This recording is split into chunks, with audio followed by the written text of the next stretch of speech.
ধর্ষকের মৃত্যুর আগে ধর্ষিতাকে মৃত্যুবরণ করতে হয়। এটা হচ্ছে আমাদের সোনার বাংলাদেশ। একজন ধর্ষকের জীবনের মূল্যটা এত বেশি যে তাকে ফাঁসির মঞ্চে দাঁড় করা যাবে না।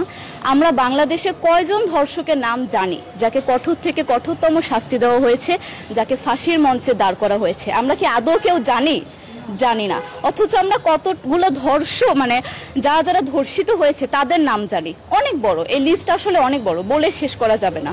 কুমিল্লার তনু, মাগুরার আসিয়া, 2 দিন আগেও কিশোরগঞ্জে 8ম শ্রেণীর একটি ছাত্রীকে বাসা থেকে তুলে নিয়ে ধর্ষণ করা হচ্ছে। বাবার হাতে মেয়ে ধর্ষিত হচ্ছে, ভাইয়ের হাতে বোন ধর্ষিত হচ্ছে। আমরা আসলে নিরাপদটা কোথায়? আমার মনে হচ্ছে আমরা যেন আইয়ামে জাহিলিয়া যুগে চলে গিয়েছি।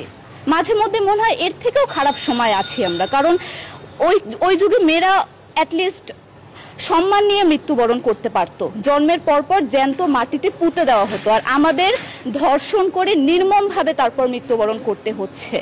যদি সরকার আমাদের ওই নিরাপত্তা নাই দিতে পারে, তাহলে সরকারের কাছে আমাদের অনুরোধ, আমাদের জ্যান্ত মাটিতে পুঁতে দেখ। আমরা বেঁচে থাকতে চাই না, আমরা সম্মান নিয়ে মৃত্যুবরণ করতে চাই।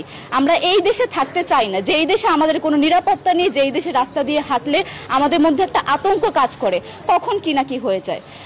আইন উপদেষ্টা বললেন যে ধর্ষকের নাকি ফাঁসি দেওয়া সম্ভব হবে না, তাহলে নাকি নিরীহ মানুষকেও মাঝে মধ্যে ফাঁসির ব্যবস্থা করা, মিথ্যা মামলায় ফাঁসিয়ে দিয়ে ফাঁসির ব্যবস্থা করা হতে পারে। আইন উপদেষ্টার কাছে আমার প্রশ্ন, আল্লাহ না করুক আজকে যদি আপনার কাছের কেউ, আপনার বোন অথবা আপনার স্ত্রী অথবা আপনার মেয়ের সাথে যদি এরকম কোনো কিছু হতো, আপনি কি আসলে এটা বলতে পারতেন যে না, ধর্ষককে ফাঁসি দেওয়া যাবে না? কোনোদিনও পারতেন না। আপনি সবার আগে তার ফাঁসির ব্যবস্থা করতেন, সম্ভব হলে নিজের হাতে মেরে ফেলতেন। তাহলে আমাদের বেলায় কেন এত বৈষম্য? আমরা কি দোষ করেছি? আমরা কি নারী না? আমরাও তো কারো বোন, আমরাও তো কোনো বাবার সন্তান, আমাদেরও তো বেঁচে থাকার অধিকার আছে, তাই না? কিছু হলে মেয়েদের পোশাকের দোষ দেওয়া হয়। আমার কাছে প্রশ্ন, একটা 8 বছরের শিশুর মধ্যে এরকম কি থাকতে পারে যেটা একটা পুরুষকে অ্যাট্রাক্ট করবে, যেটা একটা পুরুষকে সিরিয়াস করবে? সেরকম হলে আসলে ধর্ষণ করা হতো সবসময় প্রাপ্তবয়স্ক মহিলাকে। কিন্তু আমরা আসলে পরিসংখ্যান গবেষণা করলে দেখতে পারি যে ধর্ষক সবচেয়ে বেশি করা হচ্ছে শিশুদেরকে, কিশোরীদের সবচেয়ে বেশি ধর্ষণ করা হচ্ছে। দৃষ্টিভঙ্গি পরিবর্তন করুন, চিন্তা ভাবনা পরিবর্তন করুন, ধর্ষকদের আইনের আওতায় আনুন। যদি আইন উপদেষ্টা অথবা প্রশাসন যদি ধর্ষকদের শাস্তির ব্যবস্থা না করতে পারে, আমাদের হাতে তুলে দেন, আমরা নিজেদের হাতে শাস্তি দিয়ে দিতে পারবো। এই সাহস আমাদের মধ্যে আছে। বেঁচে থাকার জন্য আমাদের যতটা কঠিন হতে হবে, আমরা কঠিন হওয়ার জন্য প্রস্তুত আছি।